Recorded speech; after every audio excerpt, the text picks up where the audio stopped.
Good morning, Summercom. It is Thursday, July 13th, and I have a bit of a midweek update here. Reason for this one is that Module 4, while the early stuff should all be rolling in, we can hop over to the schedule here. You're working through your career portfolio right now. I wanted to give a quick update a few days in advance of the resume and cover letter assignments.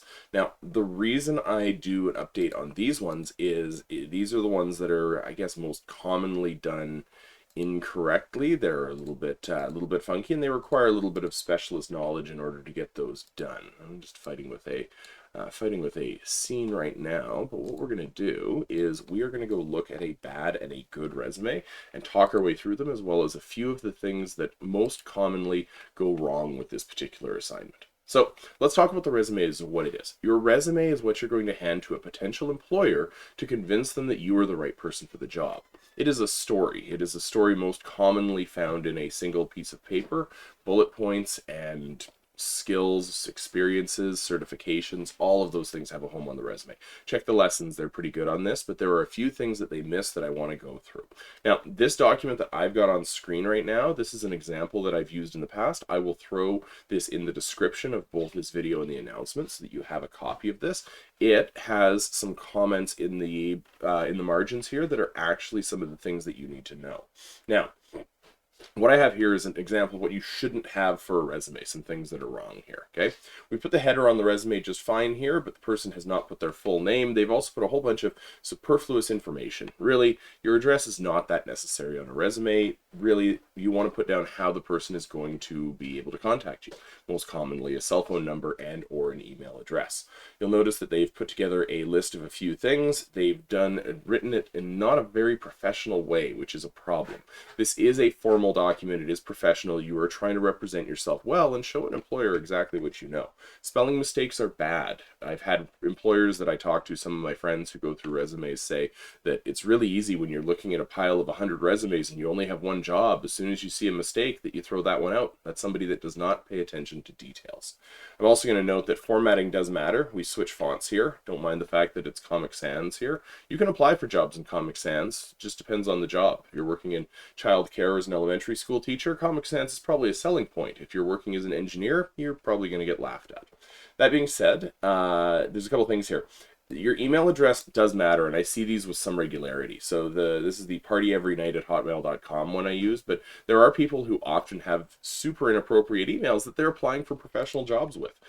Create a Gmail address. It's easy. Also, don't use your CBE email. Those ones are not great for professional communications in the sense that you lose access to them at some point, right? You don't want these on your resume and people emailing something that might eventually bounce.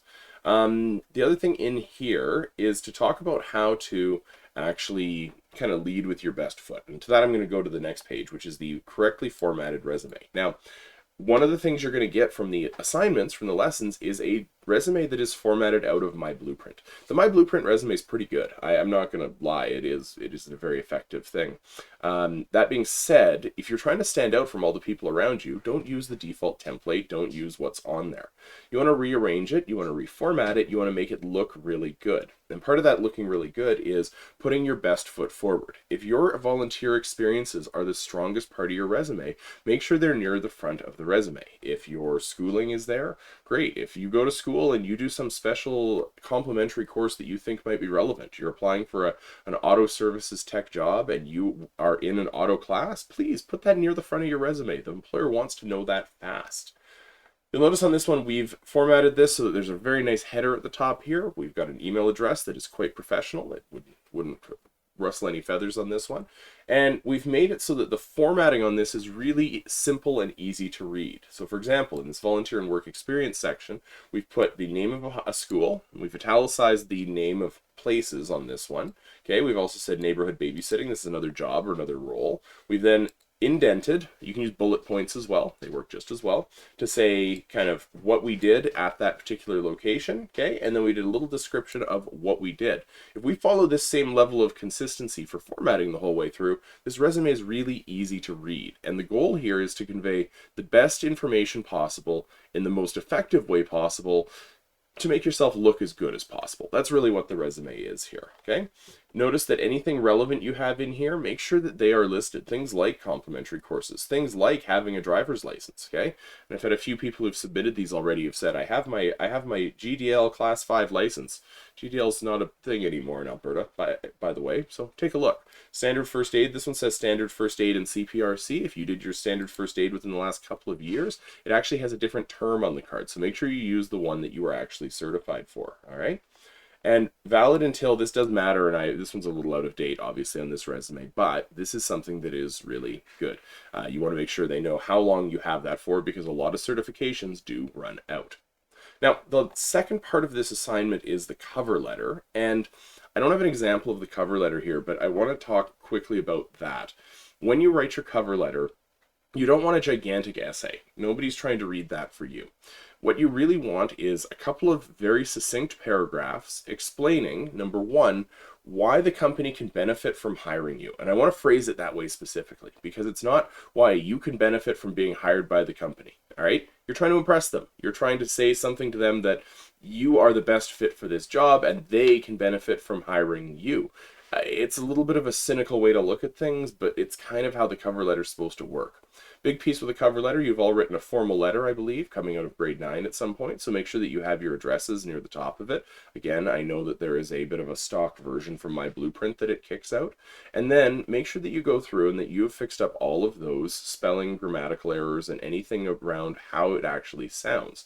Read your cover letter out to yourself out loud to make sure it sounds correct before you hit submit on anything.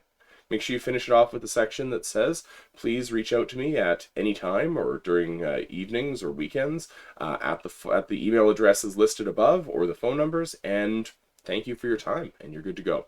Don't overdo the cover letter. A succinct cover letter is way better than a long and wordy one, because you may lose somebody, especially when you're applying for things like entry-level jobs early in your career. I hope that advice is good. Again, I'm going to throw the stuff from this particular example, the link for it, so you can take a look at the specifics into the description of this video, as well as the announcement that it's going into. And with that being said, I'm just going to jump over and tell you that there are still office hours for the rest of summer school. Again, it's the 13th right now, so we've got 12 days left. Feel free to drop in at any of these times. I'm usually there for about an hour, and we can go from there. Want some resume help? Drop in. We'll help troubleshoot that resume for you. Cheers, and good luck with the next part of the course.